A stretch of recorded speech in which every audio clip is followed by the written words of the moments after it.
Hi, I'm Dr. Stephen Chu. I'm a professor of psychology here at Samford University in Birmingham, Alabama. This is the first in a series of videos on how to study effectively in college. Attending college is a huge transition, and the academic challenge of college-level coursework is a big part of it. We made these videos to help students make that transition. The information will be helpful, though, to people in almost any learning situation.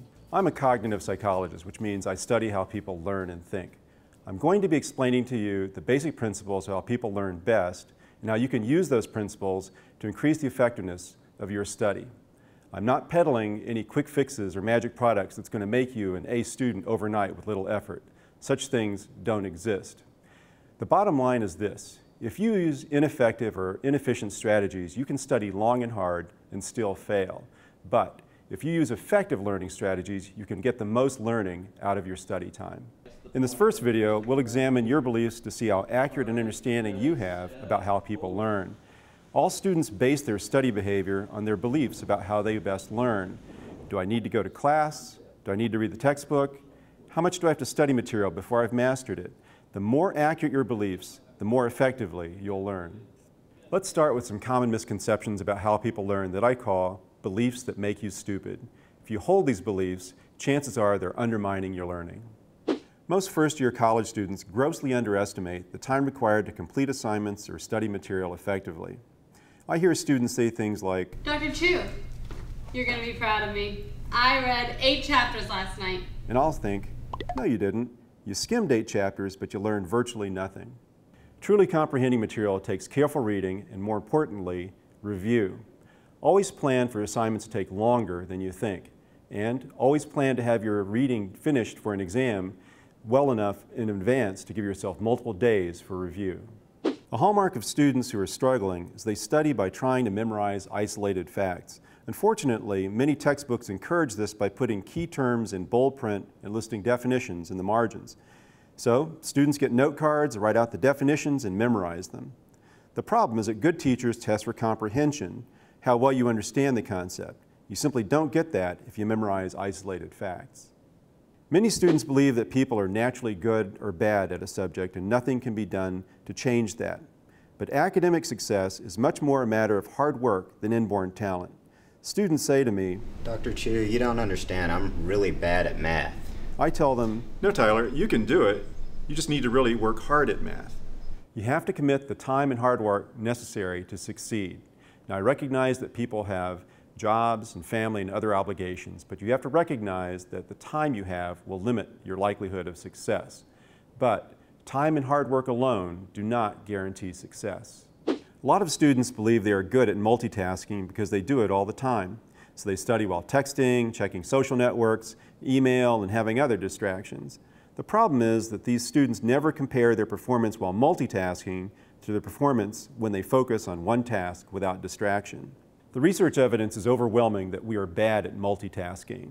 We're bad especially if one of the tasks involves concentration and effort, like studying. What we're good at is fooling ourselves into believing that we're good at multitasking because all those distractions are more fun than studying. But in order to succeed, you need to reduce, or even better, eliminate all those distractions. For every distraction you have, you reduce the amount you learn, increase the time it takes to understand the material, and increase the chance for a bad grade. So those are the beliefs that can sabotage your learning. Now I want to introduce a new concept that can have a huge impact on your learning. It's called metacognition. Metacognition refers to your awareness of how well you truly understand a concept. Accurate metacognition is one of the key differences between successful and struggling students. Weaker students are grossly overconfident in how well they understand the material. As a result, weaker students don't study as much as they need to truly understand the material. They take an exam, they're confident they've done well, then they're stunned when they find out they've done poorly. Let's see how this works. A few years ago in my general psychology class, I did the following.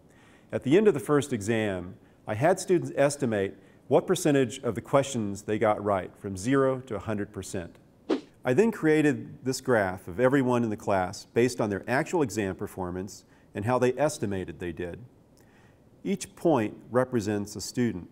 If students had an accurate view of how well they knew the material and how well they did on the exam, their estimate should match their actual performance, and they should score on the diagonal. If they did better than expected, on the exam, their points will fall above the diagonal. If, however, they were overconfident in how they did, their point would fall below the diagonal. Look at the results. There are a few students who scored above the diagonal and did better than expected, but most students scored below the diagonal, showing they thought they scored better than they actually did. Now look at the upper right-hand corner of the graph. These are the students who did best on the exam. Notice how most of these students are clustered around the diagonal. Now look at the middle of the graph. Here are the students who did poorly, and most of their points are far below the diagonal. It was the weakest students who were the most overconfident. They had poor metacognition. After the exam, I'll have students who did poorly tell me, "I felt so confident after the exam," or "I thought I really knew the material." These are all signs of poor metacognition. These students were underprepared, overconfident, and completely unaware of those facts. The problem for college freshmen is they spent years honing their sense of metacognition for high school. Now they come to college and their sense of metacognition is all wrong. A big transition in the freshman year is developing a more accurate sense of metacognition. The problem with poor metacognition is that it may indicate that you have poor study strategies. The hallmark of a poor study strategy is that it builds overconfidence without increasing actual learning. So therefore, you have poor metacognition. In order to improve your study effectiveness, you need to improve your study skills. And that'll be the topic of the next video.